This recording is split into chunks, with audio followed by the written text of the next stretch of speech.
नमस्कार, हर खबर हरियाणा देख रहे हैं आप। आपके साथ मैं हूं सपना दीपक मदेशिया।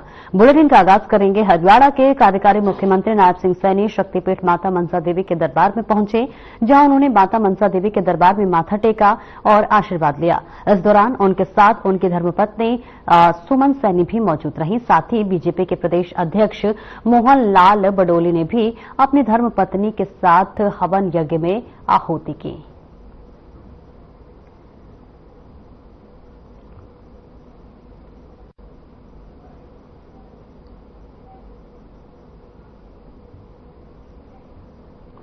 तो देखिए, तस्वीर आपको दिखा रहे हैं जहां पर मुख्यमंत्री सैनी मंदिर में पूजा अर्चना करते हुए नजर आ रहे हैं। तस्वीरें भी आपको दिखा रहे हैं जहां पर कार्यकारी मुख्यमंत्री नायब सिंह सैनी मनसा देवी के दरबार पहुंचे हुए हैं। वहां पर उन्होंने माथा टेका और आशीर्वाद भी लिया।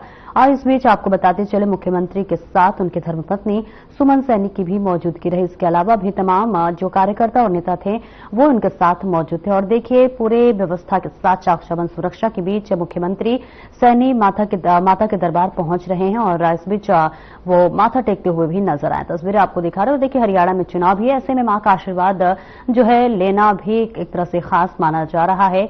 और इस बीच देखिए, हवन यज्ञ और पूजन भी किया जा रहा है। मुख्यमंत्री नतमस्तक होते हुए नजर आ रहे हैं, मां के दरबार पहुंचे हुए हैं। और इसी के साथ साथ उनकी धर्मपत्नी सुमन सैनी भी उनके साथ माता के दरबार पहुंची हुई है। आशीर्वाद लेते हुए मुख्यमंत्री सैनी नजर आ रहे हैं और उनके साथ साथ तमाम कार्यकर्ता भी मौजूद हैं। और इसके अलावा आपको बताते चले, यहां पर काफी भीड़ की भी मौजूदगी देखी जा रही है। जैसे ही पता चला कि मुख्यमंत्री माता के दरबार में आ रहे हैं, दर्शन करने के लिए आ रहे हैं, वैसे ही लोगों की भी भीड़ देखिए उमड़ती हुई नजर आई। तमाम लोग यहां पर पहुंचे हुए नजर आए। लेकिन इस बीच ये तस्वीर मंदिर से दिखा रहे हैं जहां पर सूबे के मुखिया जो है नायब सैनी पहुंचे हुए हैं माता के मंदिर, जहां पर अपनी पत्नी के साथ वो माता के दर्शन, पूजन, हवन यज्ञ करते हुए नजर आ रहे हैं।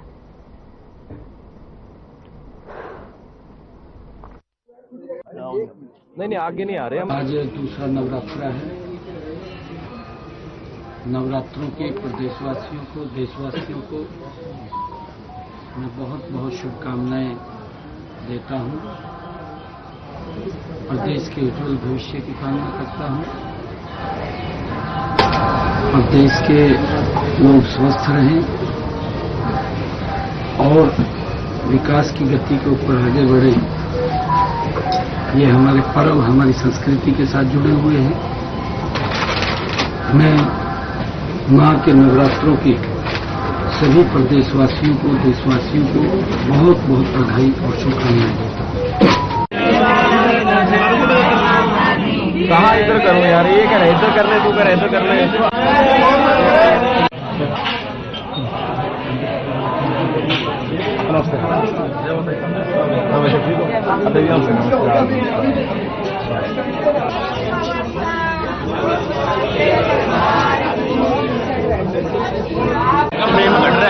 मेरा भी कट रहा है ना, कहाँ नीचे फार्म बना रखे, वहीं कवर करा देंगे।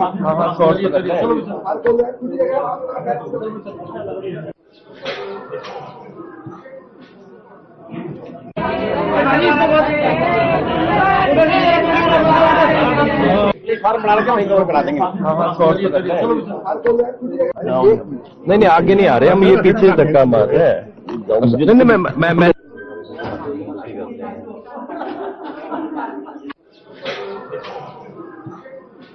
फार्म बना रखे, वहीं कवर करा देंगे।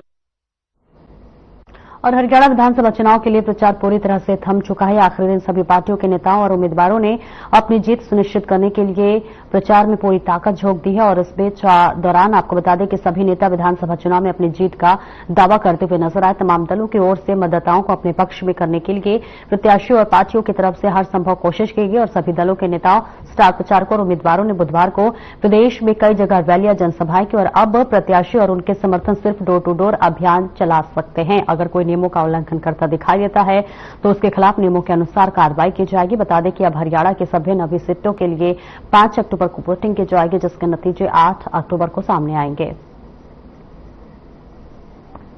तो देखिए हरियाणा में जो चुनाव है वो 5 अक्टूबर को होने वाला है। देखिए बेहद कम दिन है और इस बीच आपको बताते चले महज एक दिन बाद हरियाणा विधानसभा चुनाव होने वाले हैं। 90 सीटों पर विधानसभा चुनाव होने वाले हैं और ऐसे में आपको बताते चले कि पूरी तैयारी कर ली गई है। सभी नेताओं ने अपनी ताकत झोंक दी, चुनाव प्रचार भी थम चुका है और इस बीच सभी जो है एक जीत का दावा करते हुए नजर आ रहे हैं।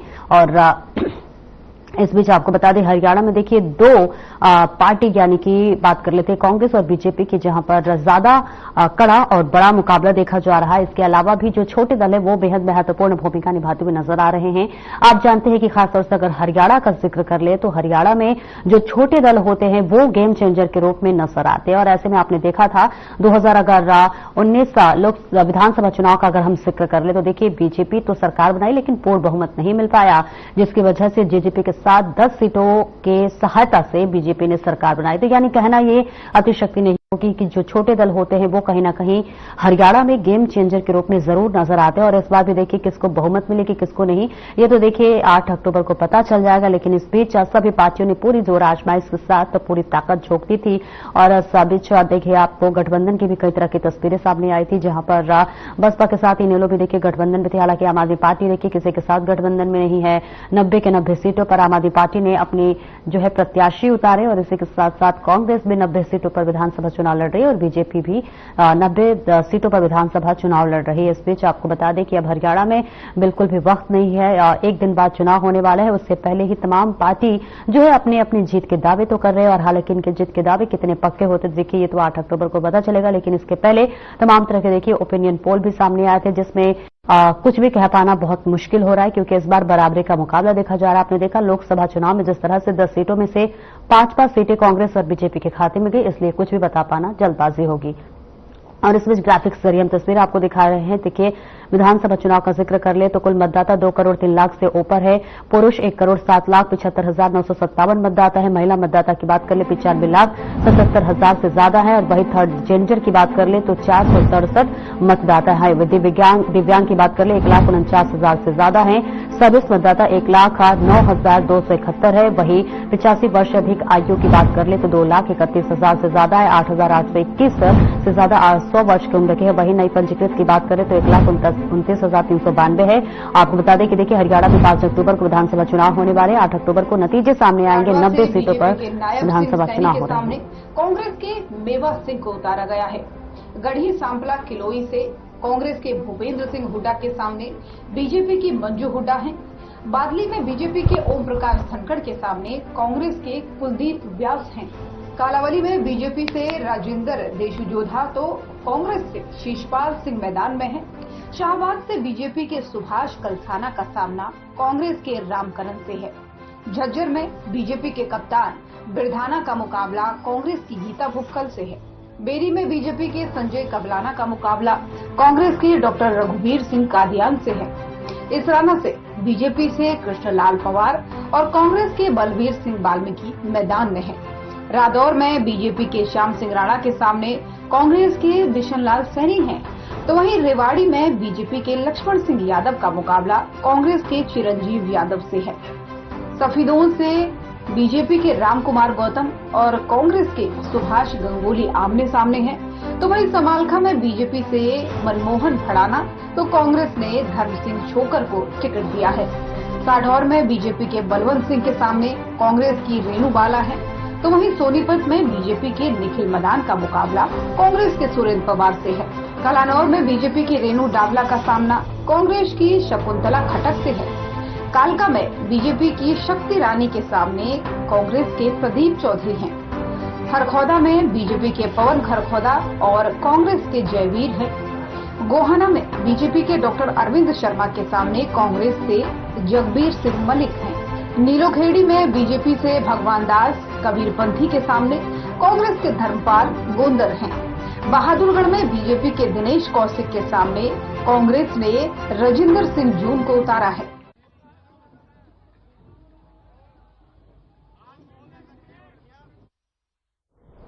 और नवरात्रि के पूरे 9 दिन माता के होते हैं। इन दिनों माता की विशेष पूजा अर्चना की जाती है। मंदिर के प्रशासन ने भी नवरात्रि से पहले ही माता के मंदिर में पूरी तैयारियां कर लेते हैं और सुबह से ही लोग मंदिर में आने लगते हैं और यह सिलसिला शाम तक चलता रहता है। वहीं मंदिर के पुजारी ने जो है बताया है कि साल में नवरात्रि 2 बार आते हैं और इस बार माता की ज्योति का मिलन उत्तराखंड के श्रीनगर के मंदिर में है। वहां से ही माता की ज्योति को लाया गया है जो मंदिर में विराजमान है। साथ ही उन्होंने बताया है कि इस मंदिर का विशेष महत्व है। इसी के साथ साथ इस बार मंदिर में बाहर से आए हुए जो भक्त हैं वो हर समय उनके लिए लंगर मिलेगा और वहीं मंदिर में आए भक्तों का यह भी कहना है कि वे लगातार कई वर्षों से मंदिर में आ रहे हैं और उनकी सभी मनोकामनाएं पूरी होती हैं।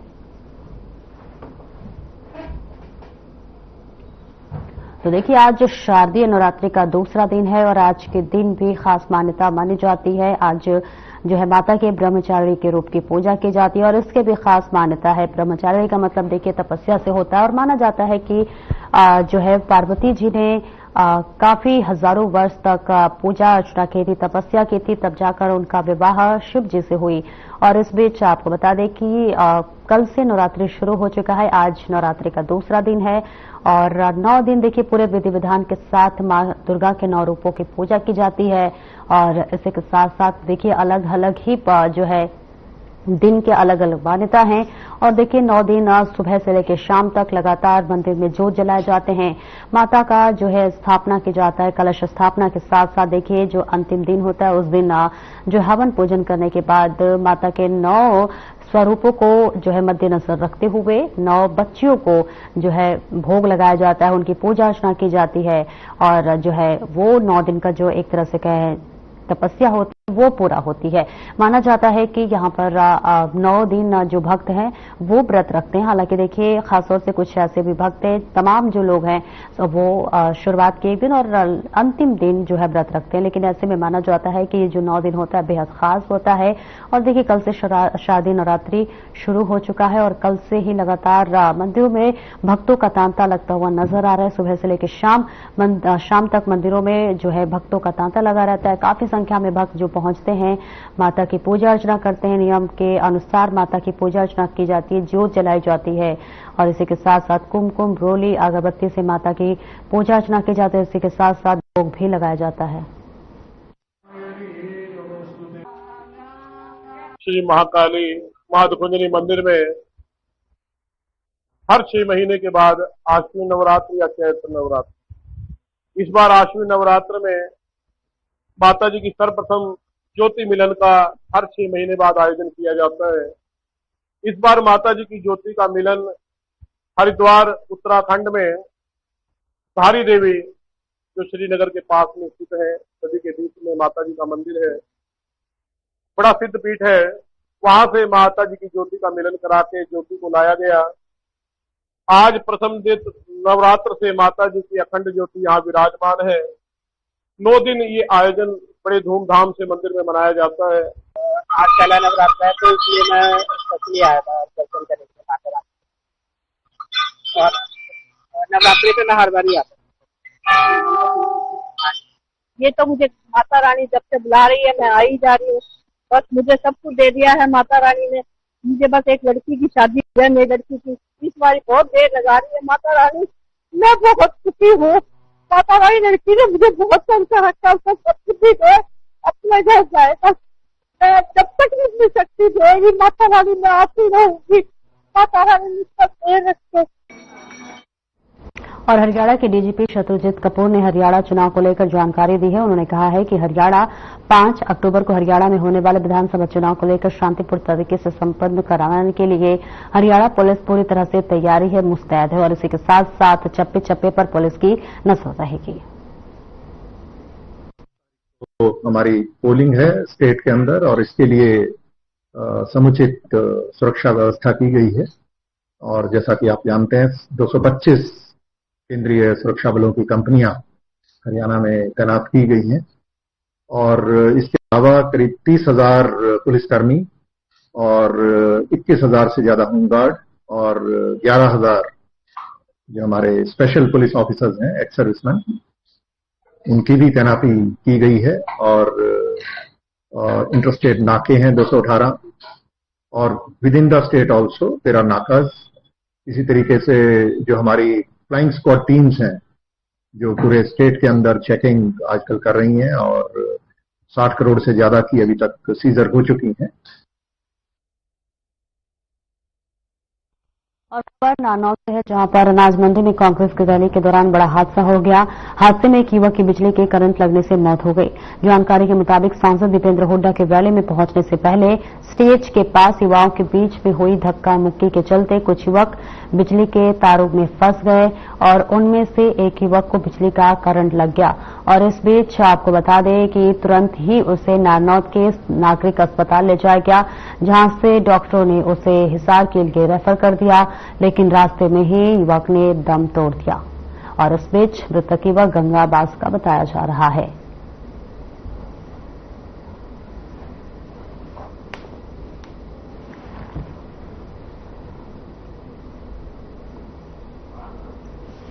तो ये तस्वीरें और बेहद दुखद घटना बताया जा रहा है। देखिए, नानौर में कांग्रेस की रैली थी, जहां पर तमाम लोग पहुंचे हुए थे। भीड़ भी बहुत काफी संख्या में पहुंची हुई थी और इस बीच कुछ युवक थे जिनके बीच धक्का मुक्की हो गई। हालांकि वहां पर बिजली का तार था जिसके चपेट में कुछ युवक आ गए, जिसमें से एक युवक बेहद गंभीर रूप से उसे करंट लग गई। हालांकि उसे नानौर के हॉस्पिटल ले जाया गया, लेकिन वहां से उसे सिरसा के हॉस्पिटल के लिए रेफर कर दिया गया और जैसे ही वो सिरसा के अस्पताल में जा रहा था, रास्ते में ही युवक ने दम तोड़ दिया। बेहद दुखद घटना कांग्रेस की रैली से सामने आई है। और वहीं बहादुरगढ़ में दिल्ली रोहतक नेशनल हाईवे पर एक कार में अचानक आग लग गई। आग लगने से पूरी कार जलकर राख हो गई। गनीमत ये रही, समय रहते कार में सवार पूरा परिवार सकुशल बाहर निकल आया। फायर ब्रिगेड ने मौके पर पहुंचकर आग पर काबू पाया है, मगर तब तक पूरी कार जलकर राख हो चुकी थी। घटना की सूचना मिलते ही पुलिस भी जो है मौके पर पहुंची और मामले की जांच शुरू कर दी है। इसी के साथ साथ कार के मालिक ने बताया कि वो अपनी पत्नी और बच्चों के साथ अपनी ससुराल से आ रहा था। रास्ते में वो फल लेने के लिए रुका और जैसे ही उसने जाने के लिए कार स्टार्ट की तो अचानक गाड़ी के अंदर धुआं और दुर्गंध आने लगी। इसके बाद तुरंत गाड़ी चालक ने अपने परिवार को गाड़ी से बाहर निकाला और फायर ब्रिगेड को मामले की सूचना दी। फिलहाल ये तस्वीर आपको बता रहे हैं जहां नेशनल हाईवे पर कार में आग लग गई। हालांकि देखिए, जो कार चालक था वो बाल बाल बच गया। मौके पर ही फायर ब्रिगेड की गाड़ी जो है टीम पहुंची और कड़ी मशक्कत के बाद आग पर काबू पाया।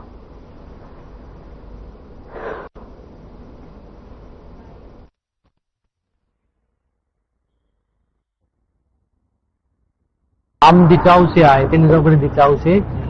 यहाँ बच्चे के लेने के लिए आए थे। समाल इसके मामा है, ये इसकी मामी छोड़ने आई थी, यहाँ से घर वापस जा रहे थे हम। तो किस तरह हुआ ये हादसा? हम भी गाड़ी रोक के काफी देर से खड़े थे, फ्रूट लेके आए थे, तो चलने के लिए हम इसने बैठा दिए। हम चलने चाबी घुमाई तो एकदम से स्मेल से आने लगी।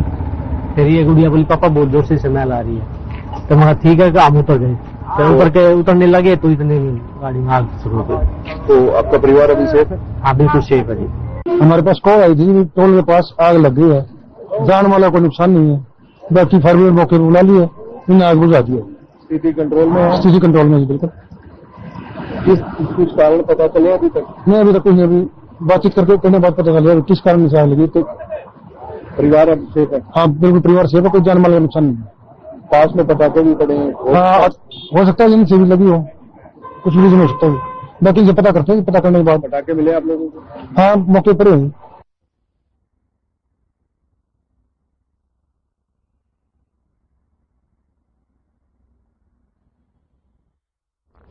और केंद्र से जहां की पश्चिमी यमुना नहर से एक युवती का शव बरामद किया गया है। शव को प्रसिद्ध गोताखोर प्रगट सिंह की टीम ने बाहर निकाला है।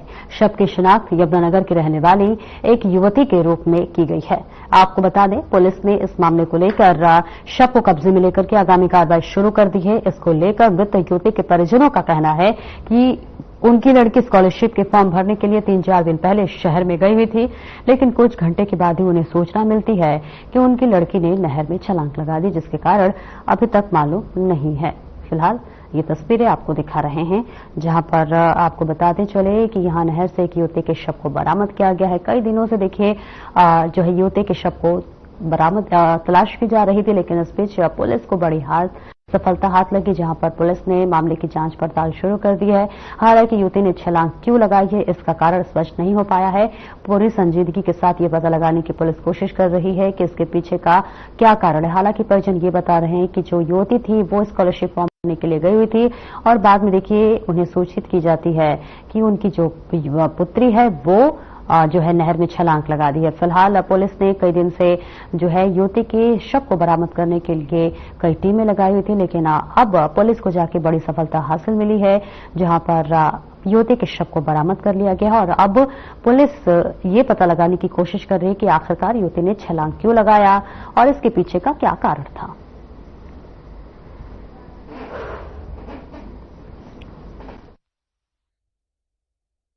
यह सर गोता प्रगट सिंह 24 सालों से इंसानियत की ठीक पोस्ट सेवा निभाती आ रही है और 4 दिन पहले यमुनानगर पुलिस और यमुनानगर के जो ड्राइवर थे उनके द्वारा मैसेज मिला था कि सरदार जी यहाँ पर आज 12 बजे के आसपास अयोध्या यूपी के रहने वाला प्रवासी परिवार यहाँ पर रहता था। उनकी लड़की दोपहर 12 बजे के आसपास बूढ़िया पुल से नहर के अंदर उन्होंने छलांग लगा दी है। तो पुलिस आप उस चीज का ध्यान रखना है, परिवार की मदद करनी है। तो आज इंद्री पुलिस द्वारा सुबह मैसेज मिला था कि नहर के अंदर कबाड़ के अंदर एक लड़की की लाश को देखा गया है, जिसकी जानकारी मिलते तुरंत टीम अंग्रेज बॉबी बलविंदर के साथ मौके पर पहुंचे थे। सर मैं कमरे में तक काम कर रहा था। उसके बाद जो है मेरे स्कूल का परिजन दांत दिखा देना आई डॉक्टर वाले कहा कि मैंने दिहाड़ी भी लगाया दांत 7 बजे रात घर पे आया तो उसकी माँ सब रो रहे थे। मेरे से कुछ पता नहीं चला, खबर उतने समय पता लगा कि वो गिर गई नहर नदी में। ये मेरे पता लगा था सर। क्या था, झगड़ा वगैरह था? झगड़ा कुछ नहीं था, उसने वो पता कोई फार्म भरने गई थी, फिर यार में फार्म भरने माँ जो है तो कभी अपना हो सकता है रेट देखूंगा पास हो गया कि नहीं हो गया। कौन सी क्लास में पढ़ते थे? ये 14 में गई थी। वो जी कॉलेज 2nd ईयर में थी जी। अच्छा, हाँ जी। तो क्या पैसे पूछे को लेकर के फीस पास भरने के? नहीं जी नहीं, वो हमारे घर से कह गई कि उस स्कॉलरशिप के फार्म भरने जा रही है जी। तो कह के निकली जी। तो मैं थोड़ी देर बाद फोन आता है कि जी तुम्हारी लड़की यहाँ से छलांग लगा चुकी है। फोन पे बातें करते जा रही थी। जो इसने देखा वो बता रहा है कि फोन पे बात करते हुए जा रही थी, फोन यहाँ रख के छलांग लगा चुकी है। तो जी जहाँ वो पुलिस वाले थे फिर वहाँ जाके हमने FIR लिखवाई जी। तो फोन उसका उन्हीं के पास है जी। वो कह रहे स्टेटमेंट निकलवाएंगे फोन के। और खबर अंबाला से, जहां लगातार बारिश के बाद भी धान की फसल अनाज मंडी में पहुंच रहा है। किसान धान की कटाई के बाद लगातार मंडी में पहुंच रहे हैं और अभी तक अंबाला शहर की अनाज मंडी के सचिव की अगर माने तो मंडी में अब तक 57,000 क्विंटल गेहूं मंडी में पहुंच चुका है। सचिव की अगर माने तो मंडी में गेट के पास द्वारा ही जो है किसान अपनी फसल लेकर अंदर जा रहे हैं।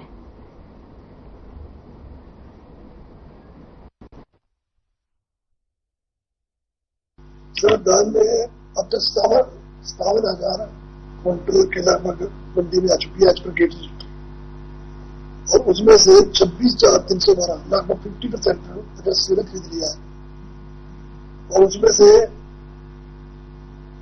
5,000 क्विंटल की लिफ्टिंग भी हो चुकी है।